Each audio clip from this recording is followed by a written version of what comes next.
In the last sessions, we talked about the formula or the science behind your strength. We also talked about the fact that your talents are a gift from God. We talked about the fact that you start with talents, you build on them through the knowledge you gain, the skills you develop, and the experiences of life, which are the laboratory where you gain wisdom. We call this the school of life, the school of life. This is how your talents grow. But you know, unfortunately, in the school of life, we also confront things that hold us back from playing to our strength. Marcus Buckingham is probably the best-known author and speaker on the subject of strength. He has a series of videos, he calls them Trombone Player Wanted. And in one of them, he talks about the fact that in life, we confront myth. Myth is something we believe in that is not true. We have myths that hold us back from playing to our strength. And if we can confront this myth with the truth, maybe we have a greater opportunity to play to your strength. So let me share with you 3 myths. And I also would like to share with you the truth that you can use to counteract this myth, and you can live more victoriously as you live your strength and as you play to your strength. The first myth is that as you grow, you change. As you grow, you change. Well, I'm sorry, my friend, this is a myth. It's not true. The truth is, as you grow, you become more and more of who you really are. Can I share with you an example to illustrate this? And it's a bit of a personal example, and quite frankly, I'm a bit embarrassed talking about it, but I'll share it with you because I think it's a reflection of how that this is not true. And as you grow, you become more of who you are. For the past 41 years, my wife has been working on me, trying to change me. She's been trying to change me in one small part of my life, which has been a kind of aggravating for her. And I'm a mature adult, and I really love my wife, and I like to please her, and I really would like to change, but I have not been able to. It's just one small little personal traits and thing that really bothers her. Can I tell you what it is? Well, I don't close doors. Here I said it. I don't close doors. If I open a door, I don't close it. If I open a drawer, I don't close it. See, I'm not very good with details. And that bothers my wife because she is very particular about details. Remember, I told you that her strength is responsibility. And she doesn't see why I cannot close a door. And friends, I have tried for 40-some years, and I have not been able to change. Now, fortunately, for my wife's sake, God gave us a grandson who is a door closer.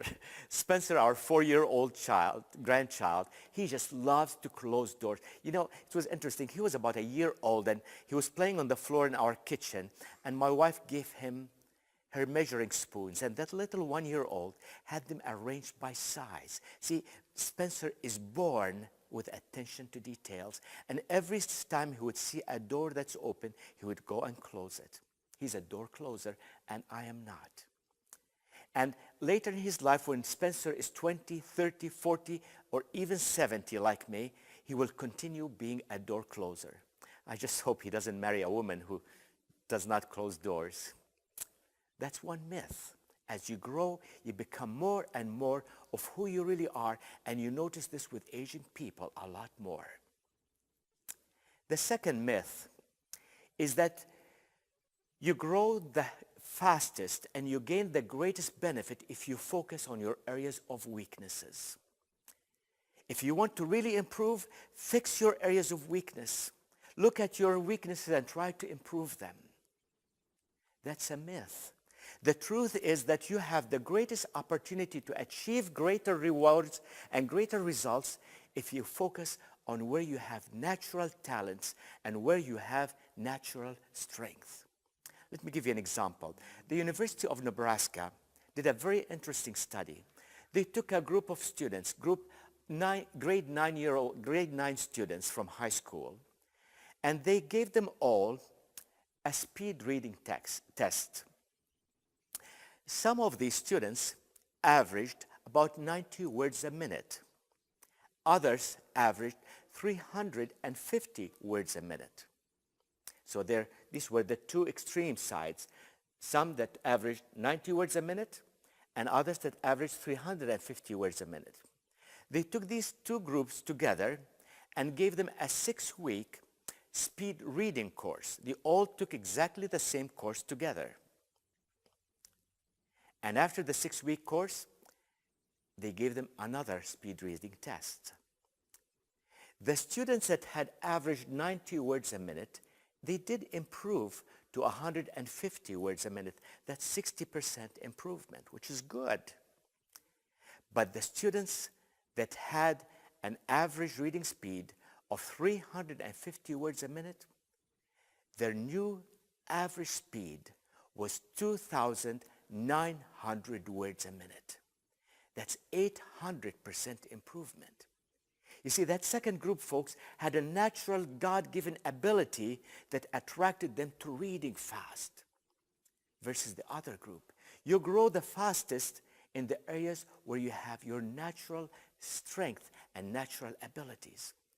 So instead of focusing on trying to fix your weakness, focus on the things where you're really good. Invest in that, and you'll get the greatest results. The third myth is that if you want to succeed in life, if you want to be a real team player, chip in. Do whatever the team needs. After all, we need well-rounded people who can roll with the punches. If you want to be a good team player, just chip in and do whatever the team needs. That's a myth. The truth is, if you really want to succeed in life, focus on what you really are good at and delegate the other parts to other people so the team can be well-rounded. Let me give you an example of this. Let me give you the example of a pastor, and we'll call him Pastor Max. Pastor Max always knew he wanted to be a pastor. He went to Bible school and started his first church. People loved him, and the church grew. The church grew beyond the capacity of their building, so they bought a bigger piece of land and they built a bigger church. And people kept coming and the church kept growing. But Pastor Max felt empty, felt defeated, frustrated, unhappy, unfulfilled, to the extent that he thought, maybe I made a mistake. Maybe pastorate is not my calling. And he was about to leave the ministry. Fortunately, he found an executive coach who helped him understand the concept of strength, helped him identify his God-given strength, encouraged him to begin to focus on his strength. He went to his church board and explained to them that he needs to reshape his ministry and focus his roles around his strength. With the support of his board and his pastoral staff, he began to focus on what he loved to do the most, and that's writing and teaching. He delegated all the other pastoral work, the counseling and the administration of the church, to other people who were gifted in that. Today, the church that Pastor Max leads is not numbered in the hundreds or the thousands, but in the millions around the world through his creative writing that has impacted the lives of millions around the world. You would know him as Pastor Max Lucado, and he wrote about his experience in one of his books, one of his best-selling books. You see, my friend, if you want to succeed in life, focus on your God-given strength and delegate the other roles. And we're going to spend more time talking about your roles. You see, there's something else that holds us back from playing to our strength, and that's called living in the not good enough world. Living in the not good enough world. I lived in that world for most of my life. You see, my father died, I was only 18 months old. And as a result, I spent a lot of time with my cousins. And I was always compared to my cousins. Why can't you be like so-and-so, your cousin so-and-so? Why can't you behave like so-and-so? Why can't you be good in school like your cousin?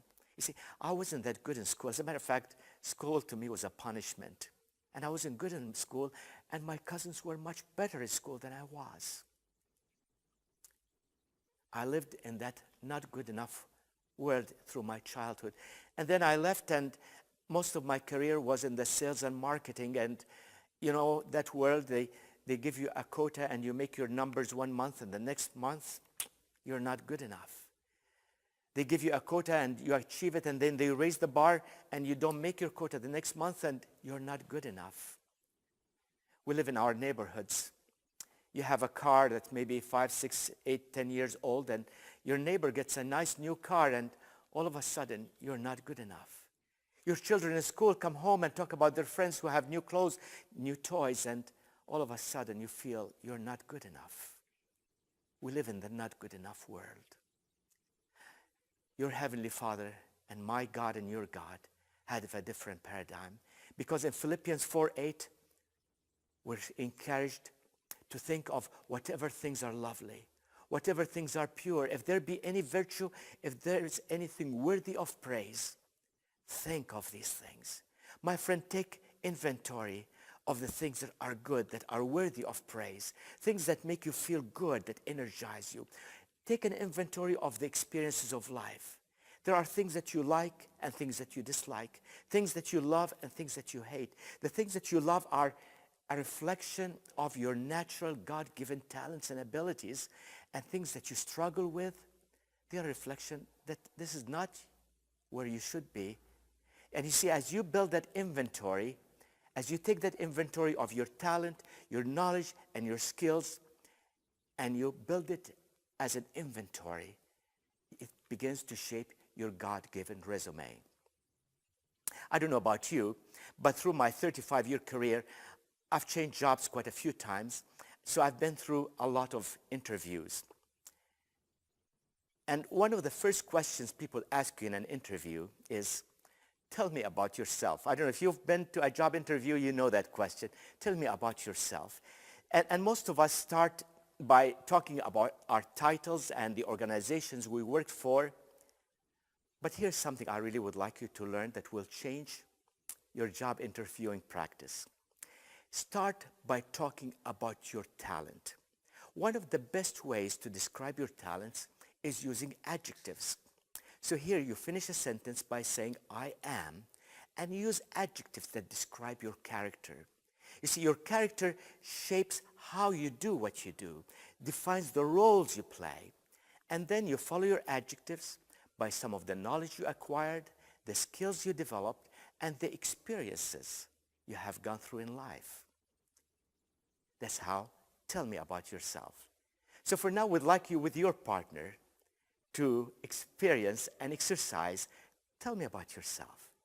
Ask your partner, tell me about yourself. Let your partner ask you, tell me about yourself. Start by listing a number of adjectives. In your homework that you did, in your personal study, you did an exercise where you wrote your strength in your own words using adjectives. So start by sharing that. Start talking about the things that you learned and the skills and the experiences that gave you energy. We'd like you to take about 10 minutes and go through that exercise. And when you're finished, your facilitator will call you back. Enjoy the exercise.